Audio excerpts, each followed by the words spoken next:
Hello, I'm Marianne Domain. This is CBC News Network. Canadian soccer fans are celebrating this morning after last night's big win at the Copa America tournament. He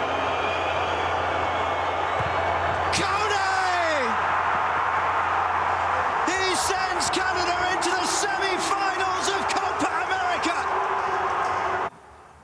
That goal by Ismael Kone in the sixth round of penalty kicks gives Canada the victory over Venezuela. With the win, Canada advances to the semifinals on Tuesday against Argentina. It's a rematch of a group stage game that Argentina won by a score of 2-0. For more on this, we're joined by soccer journalist John Molinaro.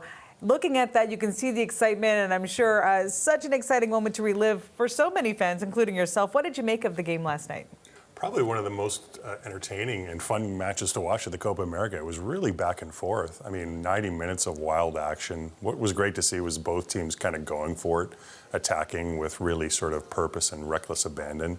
And just to see Canada sort of hold its nerve, because it was a very physical game at times. They didn't have a lot of the referees' decisions go their way. But instead of kind of, losing their head, they remained focused. And, you really have to sort of respect the composure and the poise that they showed throughout, what was really a tense 90 minutes. And then, of course, a really tense, 6-round penalty shootout. And I hear they are on the world stage. How significant is this on the team's reputation? Oh, it's massive. I mean, Copa America, one of the most prestigious and oldest soccer tournaments in international soccer, probably behind only the World Cup and the European Championship. So the fact that Canada was able to get through to the semifinals in its tournament debut, it's a massive shot in the arm for the program. And I think people are starting to take notice, and they've certainly earned a lot of respect around the world with this result. Semifinals on Tuesday against Argentina. They lost 2-0 in their opening group game. So what does Canada need to do this time to pull off a win?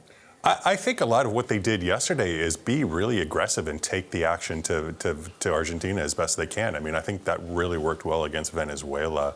They didn't sort of sit back and take a pragmatic approach. They were really sort of aggressive right from the get-go. And if they can use their speed, like which they did through Jacob Schaffelberg's goal and whatnot, then I think that'll serve them really well against the the reigning World Cup champions. Of course, fans are excited. Do you think Canada can go all the way? That's the hope, of course. Yeah, it's tough. I mean, you're talking about Argentina. No disrespect to Venezuela, but Argentina is a different proposition altogether. You're talking about the defending World Cup champions, the defending Copa America champions, the #1 ranked team in the world, and a team that has Lionel Messi. So this is going to be a significantly tougher test for the Canadians. Okay, other exciting Canadian soccer news. Team Canada women's soccer unveiled their roster for the 2024 Paris Olympics.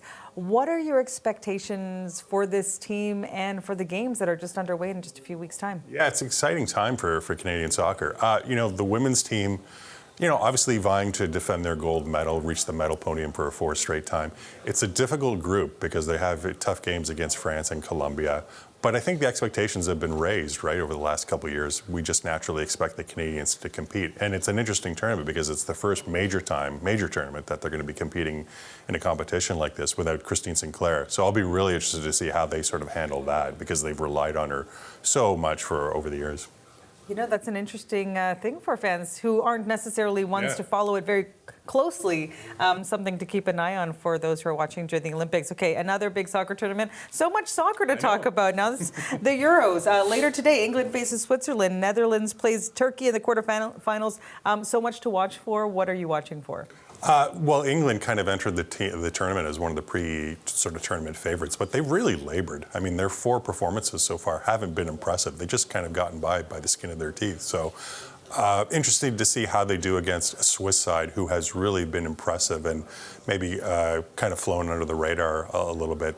England won't be able to sort of, get by with sort of the laborious soccer that they've played so far. They're going to have to sort of up their game against a very talented Switzerland team. We've got to set our calendars, keep an eye on all of the games, so many games to watch out for. And then, of course, that exciting news with Team Canada, men and women, during the Olympics. Thanks so much, John, for your thoughts and your insights and for getting the fans even more excited this morning. That's soccer insider John Molinaro.